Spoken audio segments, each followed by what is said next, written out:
Rasakan mereka ada rasa kepunyaan kepada negara mereka yang selama ni mereka rasa biarlah itu ialah tugas Hosni Mubarak. Ada kata apa ciri-ciri positif kan? Ya, saya melihat ada begitu. Jadi saya ingin tahu bagaimana pandangan Amerika dengan Barat dengan pertubuhan Ikhwan Muslimin itu sendiri. Selama ini mereka memberikan gambaran yang cukup negatif. Kerana Ikhwan Muslimin seperti saya katakan tadi, sejak 60 tahun yang lalu tidak ada yang positif tentang gerakan ini.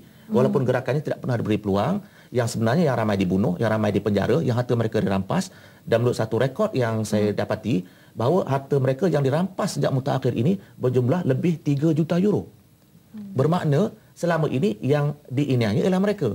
Tetapi gambarannya seolah mereka ini yang merupakan golongan pengganas. Yang mengganas ialah Hosni Mubarak yang mengambil tindakan yang ganas dan kejam untuk mengekalkan kuasa. Oleh itu Amerika pada hari ini pun melihat agak realistik apa yang berlaku.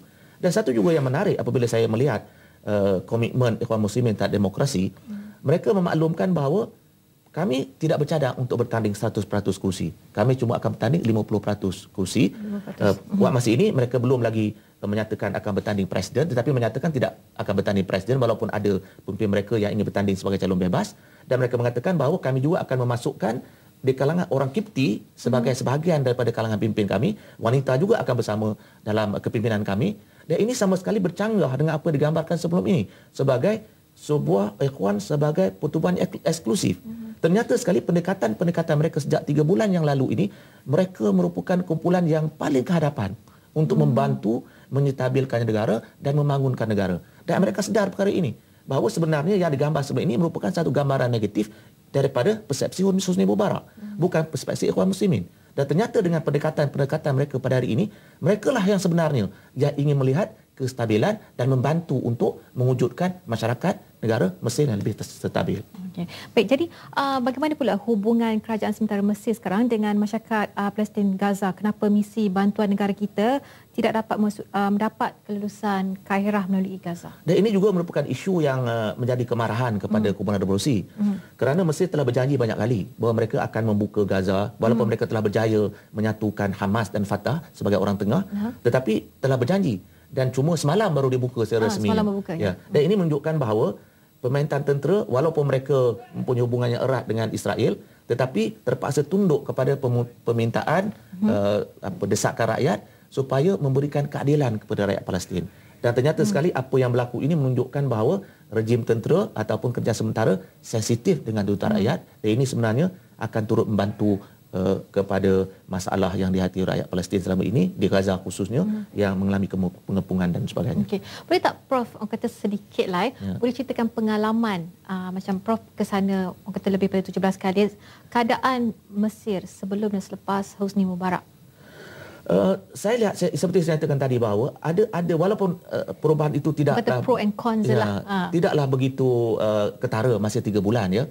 Dan sebenarnya saya berada di Iran setahun selepas revolusi, di mana setahun lepas revolusi itu saya dapati orang Iran masih lagi menyebut dengan euforianya revolusi sebagainya ya. Ke mana-mana pergi mereka akan melakukan revolusi ya. Tetapi ini tidak berlaku di Mesir. Saya tidak pasti kenapa. Adakah mereka berevolusi kerana nak menjatuhkan Hosni Mubarak ataupun membawa perubahan.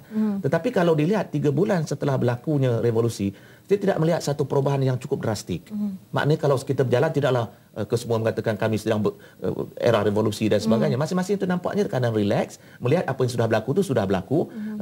Cuma dari semasa-semasa adalah kumpulan yang akan tampil menuntut supaya sesuatu tuntutan itu dilaksanakan. Tetapi untuk melihat suatu kebangkitan yang luar biasa supaya kebangkitan rakyat itu tidak begitu ketara. Dan ini jelas menunjukkan bahawa apa yang berlaku di Mesir ini merupakan suatu proses dan saya rasa ini akan mengambil satu tempoh masa untuk membawa perubahan yang benar-benar drastik. Okay. Mungkin ada satu soalan rasanya ibu bapa di luar sana yang mana anak-anak di Kairah ingin tahu keadaan pelajar-pelajar di sana. Mungkin Prof boleh ceritakan sedikit keadaan pelajar-pelajar Malaysia di sana?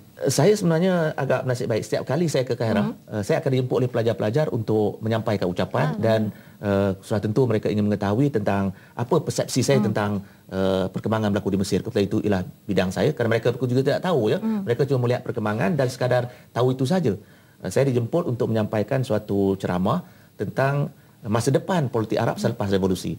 Dan ketika program itu ramailah pelajar yang hadir dan saya dapati apabila berada dengan mereka, berinteraksi dengan mereka, saya boleh beri jaminanlah bahawa keadaan di Mesir itu agak stabil. Malah saya juga sempat bertemu dengan Duta Malaysia di Mesir dan beliau juga menyatakan bahawa keadaan sudah stabil dan ibu bapa tidak perlu khawatir dengan perkembangan yang berlaku kerana seperti saya katakan tadi, suasana sudah agak tenang. Dan satu perkara yang lebih kepada pelajar-pelajar Malaysia ini, mereka punya hubungannya erat satu sama lain. Bermakna kalau mereka berjalan, mereka tak berjalan seorang, mereka berjalan sekumpulan. Kalau ada sebarang masalah, sama ada lelaki atau perempuan, mereka akan sama-sama tolong membantu.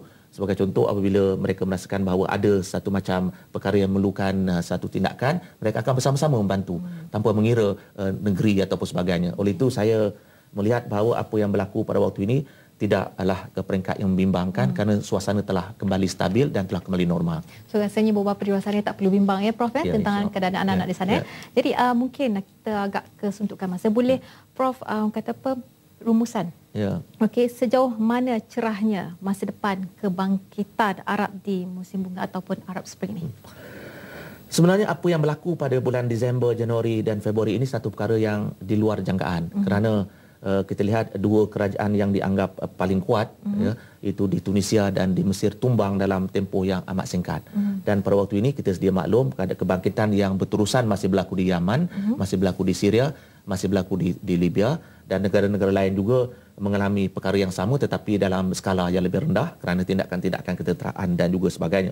Oleh itu, apa yang boleh saya simpulkan daripada apa yang berlaku ini ialah rakyat Mesir, orang Arab secara keseluruhannya mereka telah melalui satu zaman dan zaman ini mereka ingin teruskan sebagai sesuatu yang membawa kepada kecemerlangan kepada masa depan mereka.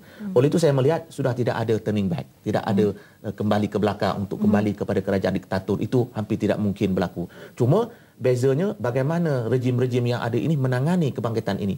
Kalau di Arab Saudi pendekatan yang diambil adalah dengan memberikan wang kepada rakyat. So rakyat Arab Saudi sekarang ini cukup bergembira dengan pemberian-pemberian yang luar biasa. Okey, mereka akan senang hati untuk berapa tempoh. Tapi berapa lama? Kerana apa yang dituntut oleh masyarakat Arab ini ialah kehormatan diri, demokrasi, masa depan. Oleh itu, pemberian wang itu bukan menyelesaikan masa depan. Dalam konteks ini saya melihat bahawa selepas Tunisia, Mesir, saya melihat bahawa lepas ini akan ada kerajaan-kerajaan yang akan mengalami nasib yang sama. Cuma bezanya bagaimana? Sebagai contoh di Libya, walaupun Gaddafi masih bertahan pada waktu ini, saya sukar membayangkan sebuah kerajaan yang memerintah yang tidak disokong oleh rakyat.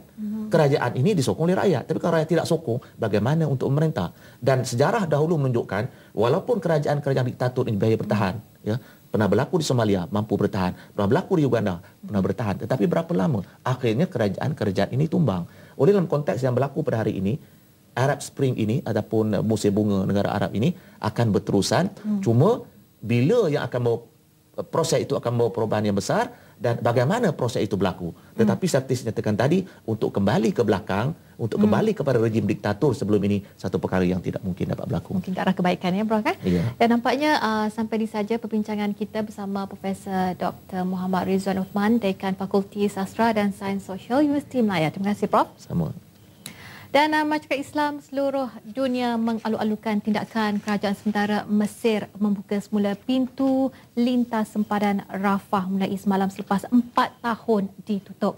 Semoga masyarakat Palestin Gaza mendapat manfaat daripadanya. Dan bagi pihak penerbit Syabuddin Abdullah dan seluruh kru penerbitan, saya Miza Yusni Muhammad mengucapkan terima kasih kepada saudara setia bersama kami selama setengah jam tadi. Dan jangan lupa layari Facebook kami Global at One. Kita akhiri dengan visual pembukaan semula pintu lintas sempadan Rafah. Dengan itu, Assalamualaikum dan salam satu Malaysia.